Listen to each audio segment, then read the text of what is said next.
Cette capsule est une présentation d'Intact Assurance.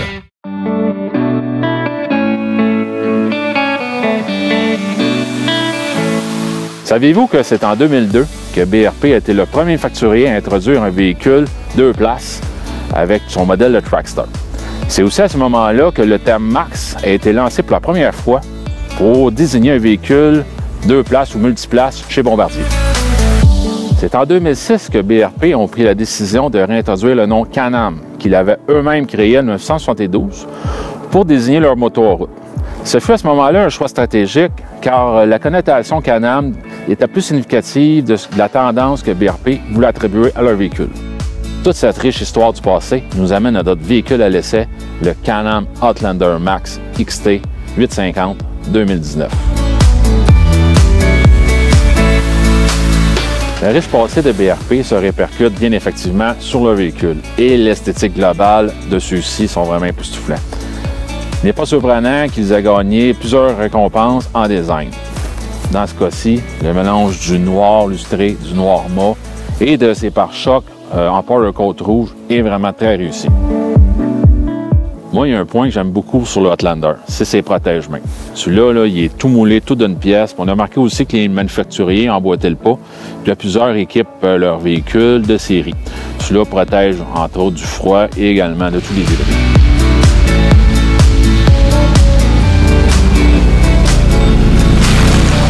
Moi, entre autres, ce que j'apprécie chez BRP, c'est la possibilité de sélectionner le mode d'assistance électronique de la direction par le simple pouce gauche. On sait très bien qu'à ce chapitre-là, BRP, leur réputation n'est pas à refaire. Donc, on peut affronter les sentiers techniques avec beaucoup plus d'aisance et on s'ajuste selon nos besoins.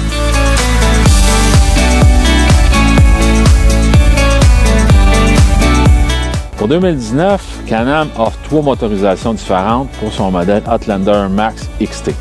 On a le 650, le 850 ainsi que le 1000. En passant, pour 2019, le 1000R est le VTT le plus puissant avec ses 91 chevaux. Selon moi, le 850, notre véhicule à l'essai, offre le meilleur compromis entre un VTT sportif et utilitaire. Au niveau de la suspension, en avant, on a des bras triangulaires doubles.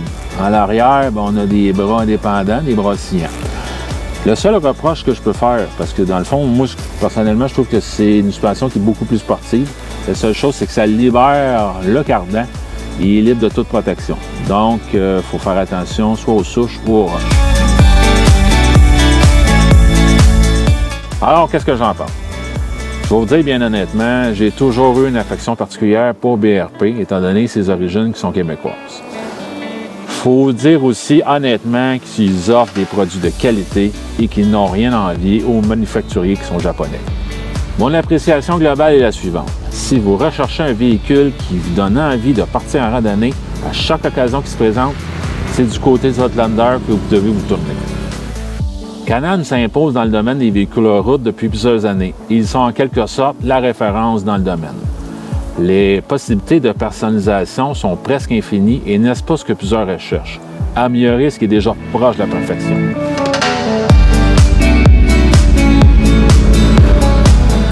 Nous sommes tous conscients qu'il y a une rivalité et une course au HP entre les manufacturiers nord-américains, surtout dans la catégorie des côte à côte. Par contre, les quads bénéficient aussi de cette rivalité entre Polaris et Can-Am. Mais qui sont les vrais gagnants? C'est nous, les consommateurs. Nous profitons maintenant des meilleurs quads construits jusqu'à ce jour. Le Can-Am Outlander Max en est un bon exemple. Par sa versatilité, on peut l'utiliser de façon utilitaire par ses grandes capacités de remorquage. On peut l'utiliser au niveau récréatif également. Et par sa configuration Max, on peut transporter un passager. Alors, que demander de plus?